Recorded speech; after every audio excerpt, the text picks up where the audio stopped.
to connect a Samsung Z Fold 8 with your Samsung TV or basically any other smart TV. First of all, on the both devices, just make sure that you are going to be connected to the same Wi-Fi network. It's actually necessary to get a stable and good connection, and also enable Bluetooth on your Samsung Z Fold 8. Now you will have to grab remote controller of your TV and turn it on. And in the next step, you will have to just go into the connected devices settings. Now on your Z Fold 8, go to the Smart View. This is the option that will allow us to actually connect TV. Click continue again. And now you should find your TV on available devices list.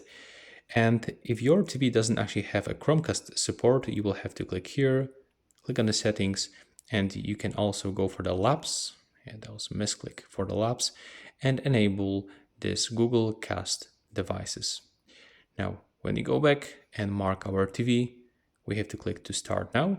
And on the TV, we should get this simple connection. Sometimes you have to make confirmation with your remote controller, but as you can see, we are just connected. And if I'm going to scroll up and down, there's almost no delay. And that's pretty much it for this video.